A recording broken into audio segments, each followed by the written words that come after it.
जय जगन्नाथ बंधुगण आपण मानकु मोर ही चैनल रे स्वागत।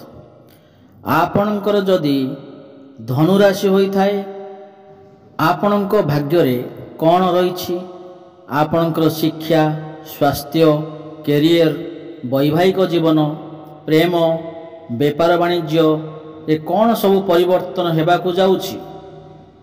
तेबे बंधुगण दुख समस्या समस्तंक जीवन रे आसी थाए किंतु आपण एहार प्रतिकार भी करि परिबे। जदि आपणकर भी धनुराशि होई थाए तेबे एही वीडियोटी को स्किप न करी शेष पर्यंत निश्चिंत देखंतु। धनुराशि रो व्यक्ति विशेषंक भाग्य रे घटिब अनेक चमत्कार। प्रभु जगन्नाथंक कृपारु एही दिनटी आपणक पई भलरे कटिबो। तेबे बंधुगण आपण जदि जगन्नाथंकु सच्चा हृदय रे भक्ति एवं विश्वास करुथांती तेबे कमेंट बॉक्स रे जय जगन्नाथ अवश्य लिखि दियंतु। जदि आपणकर भी धनुराशि होई थाए तेबे वीडियोटी को शेष पर्यंत अवश्य देखंतु। धनुराशि रे जन्मित लोक माने उभय शक्तिशाली एवं दुर्बल फलाफल अटंती। जदिओ बृहस्पति गमनागमन दुर्बल रहिबो शनि गमनागमन आपणक पई संपूर्ण भल अटे। बृहस्पति गमनागमन मध्य भाग परे आपणक सपक्ष रे काम करिबा आरंभ करिबो। एही परि शनि गमनागमन ह्रास पाइबो। प्रत्येक गमनागमन उभय शक्तिशाली एवं दुर्बल फलाफल पाई पारे। एहा सत्वे राहुंक गमनागमन आरंभ होइतिबा चतुर्थ घरु एहार नकारात्मक को दूर करिबो। सेठारे अनेक अनुकूल फलाफल मिलिबो। फलस्वरूप शनि कौनसी समस्या घटी न पारे। घरोई जीवन किंबा पुराना समस्या संबंधी किछि समस्या लोप पाइबो। तथापि परिवर्तनर आत्मा मनु किछि मात्रा रे आनंदित करि पारे। बृहस्पति गमनागमन आर्थिक व्यापार उपरे सकारात्मक प्रभाव पकाइब। फलस्वरूप आर्थिक संकट हेब नहीं एवं राजस्व उत्सरे वृद्धि होई पारे। प्रेम विवाह विद्यालय शिक्षा एवं अन्यान्य क्षेत्र रे अधिक अनुकूल फलाफल मिल पारे। राहुंक चतुर्थ घरे रहिथिबा हेतु तुमे बहुत भावप्रवण देखाजिबो। जोंथिपाई तुमर भावना को नियंत्रण रखिबा कष्टकर हेबो। एहीपरि परिस्थिति रे आपणकर स्वतंत्र मनोभाव लोक मानकु द्वंद्वरे पकाइबो एवं आपण विरक्त मध्य अनुभव करि पारंती। एहा आपणक पई भल हेबो। केवल निज भावना को अन्य मानकु जणाइबा ठारू दूरे रुहंतु। समाज रे तुमर स्थिति को सुदृढ़ करिबा एवं धन बुद्धि करिबा पई एही समय अनेक आश्चर्यजनक सुजोग आसीबार संभावना अछि। परिवार सदस्य माने आपणक जीवन रे विशेष गुरुत्व पाई परिबे। जोंथि पई तुमे सेमानक जीवन रे अनेक गुरुत्वपूर्ण निष्पत्ति रे जड़ित हेबो। सेमाने तुम सहित परामर्श करिवे। आपणक मध्यरु केतेक शॉपिंग करिबाकू जाई अलंकार किंबा घरोई जिनिस किनिबाकू योजना करि परिबे। तुम मानक मध्यरु अधिकांश तुमर भावना को नियंत्रण करने को निर्देश दे पारंती। कारण यह संभव जे तुमर विलासपूर्णता बुद्धि पाइब। जोंथि पई तुमे तुमर कैरियर प्रति किछि मात्रा रे असावधानता देखा देबो। एही राशिर छात्र माने शिक्षक एवं पितामाता ठारू सहायता पाई परिबे। एपरि परिस्थिति रे तुमर समस्त संदेह दूर करिबा पई तुम शिक्षक साहाय्य नेबा उचित बोली परामर्श दिया जाय अछि। तृतीय घरे कैरियर ग्रह शनि उपस्थिति एही मासरे भल फलाफल दे पारे। एही कारणरू तुमे तुमर कैरियर सहित भल फलाफल पाई परिबो एवं पद्मोन्नति एवं अन्यान्य प्रोत्साहन हासिल करि परिबो। आपण कठिन परिश्रम पई आपण स्वीकृति ग्रहण करुछंती। तृतीय घरे शनि स्थिति हेतु आपण निष्ठा एवं साहस हासिल करिबारे समर्थ हेबे। एही जिनिस गुड़िक आपणको एही मासरे आपणको कैरियर सहित सफलतार शिखर रे पहुँचवाकू ମାର୍ଗଦର୍ଶନ କରିପାରେ। ତୁମର ବରିଷ୍ଠମାନେ ତୁମର କୌଣସି କାର୍ଯ୍ୟ ଦ୍ୱାରା ଆଶ୍ଚର୍ଯ୍ୟ ହୋଇପାରନ୍ତି। ଆପଣ ନିଜ ପାଇଁ ଏକ ପ୍ରତିଷ୍ଠା ସ୍ଥାପନ କରିବାକୁ ସକ୍ଷମ ହୋଇପାରନ୍ତି। ଯଦି ଆପଣ ବ୍ୟବସାୟ କରୁଛନ୍ତି ତେବେ ଆପଣ ଭଲ ଲାଭ ହାସଲ କରିପାରନ୍ତି ଏବଂ ଆପଣଙ୍କ ପ୍ରତିଯୋଗୀମାନଙ୍କ ସହିତ ସମାନ ଭାବରେ ଏକ ଭଲ ଉଦାହରଣ ଭାବରେ ଛିଡ଼ା ହୋଇପାରନ୍ତି। ଏହି ମାସରେ ଆପଣ ଭାଗୀଦାରୀ ବ୍ୟବସାୟ କରିବାରେ ମଧ୍ୟ ସଫଳ ହୋଇପାରନ୍ତି। ଏହି ମାସରେ ଆପଣଙ୍କର ପାଇଁ ଅଧିକ ଯାତ୍ରା ସମ୍ଭବ ହୋଇପାରେ। ଆପଣ ନେଟୱାର୍କିଂ ବ୍ୟବସାୟ କରିବାରେ ମଧ୍ୟ ସଫଳ ହୋଇପାରନ୍ତି ଏବଂ ଏତଦ୍ ବ୍ୟତୀତ ଆପଣ ନିଜ ବ୍ୟବସାୟ ପ୍ରତି ନିଜ ପାଇଁ ସୀମିତ ମାନ ସ୍ଥିର କରିବାକୁ ସମର୍ଥ ହୋଇପାରନ୍ତି।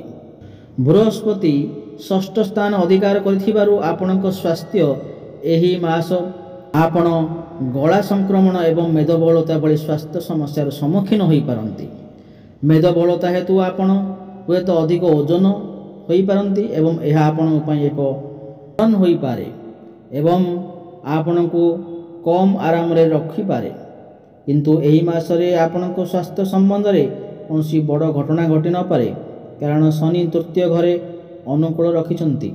ଆହୁରି ମଧ୍ୟ ନିଜକୁ ଫିଟ୍ ରଖିବା ପାଇଁ ଧ୍ୟାନ ଏବଂ ଯୋଗ ଅନୁସରଣ କରିବା ଆପଣଙ୍କ ପାଇଁ ପରାମର୍ଶଦାୟକ ହୋଇପାରେ। ଚନ୍ଦ୍ର ସହିତ ବୃହସ୍ପତି ଷଷ୍ଠ ଘରେ ରଖିଯାଇଥିବାରୁ ପ୍ରେମ ଏବଂ ବିବାହିତ ଜୀବନ ସହିତ ଅନେକ ଫଳପ୍ରଦ ଫଳାଫଳ ହୋଇପାରେ ନାହିଁ। ଏହି କାରଣରୁ ତୁମେ ପ୍ରେମକୁ ବଜାୟ ରଖିବାରେ ସକ୍ଷମ ହୋଇପାରିବ ନାହିଁ ଏବଂ ତୁମର ପ୍ରିୟଙ୍କୁ ଅଧିକ ପ୍ରେମ ଦେଖାଇବ। ତୁମର ପ୍ରିୟଙ୍କ ସହିତ ଭୁଲ ବୁଝାମଣା ଅଭାବ ହୋଇପାରେ ଏବଂ ଏହି କାରଣରୁ ତୁମେ ତୁମର ପ୍ରିୟ କିମ୍ବା ତୁମେ ଭଲ ପାଉଥିବା ବ୍ୟକ୍ତିଙ୍କ ସହିତ ରହିଥାଇପାରେ। ଏଥିସହ ଏହି ମାସରେ ବିବାହକୁ ଏଡ଼ାଇବା ଆପଣଙ୍କ ପାଇଁ ଜରୁରୀ ହୋଇପାରେ। ଯଦି ଆପଣ ବିବାହ ବନ୍ଧନରେ ଆବଦ୍ଧ ହେବାକୁ ଚାହୁଁଛନ୍ତି ଏବଂ ଯଦି ଆପଣ ପୂର୍ବରୁ ବିବାହିତ ତେବେ ଆପଣ ହୁଏତ ଆପଣଙ୍କର ପ୍ରିୟଙ୍କ ସହ ଯୁକ୍ତିତର୍କ କରିଥିବେ ଏବଂ ଆପଣ ଖୁସି ବଜାୟ ରଖିବା ସ୍ଥିତିରେ ନଥିବେ। ପ୍ରମୁଖ ଗ୍ରହ ରାହୁଙ୍କ ସ୍ଥିତି ଚତୁର୍ଥ ଘରେ ଅନୁକୂଳ ନୁହେଁ ଏବଂ ବୃହସ୍ପତି ଷଷ୍ଠ ଘରେ ରଖାଯାଇଅଛି ଏବଂ ଏହା ଅନୁକୂଳ ବୋଲି କୁହାଯାଏ। ଶନିଙ୍କୁ ତୃତୀୟ ଘରେ ଦ୍ୱିତୀୟ ଏବଂ ତୃତୀୟ ଗୃହ ପ୍ରଭୁ ଭାବରେ ରଖାଯିବା ଜାରି ରହିଛି ଏବଂ ଏହା ଅତ୍ୟନ୍ତ ଅନୁକୂଳ ବୋଲି କୁହାଯାଏ। କେତୁ ଦଶମ ଘରେ ରଖାଯାଇଥାଏ ଏବଂ ଏହା ଅନୁକୂଳ ବୋଲି କୁହାଯାଏ। କ୍ୟାରିୟର ଗ୍ରହ ଶନି ଏହି ମାସରେ ଆପଣଙ୍କ ପାଇଁ ଅନୁକୂଳ ହୋଇପାରନ୍ତି ଏବଂ ଏହି କାରଣରୁ ଆପଣଙ୍କ ପ୍ରୟାସରେ ଅଧିକ ପ୍ରଗତି ଏବଂ ସ୍ଥିରତା ପାଇଁ ସମ୍ଭାବନା ଥାଇପାରେ।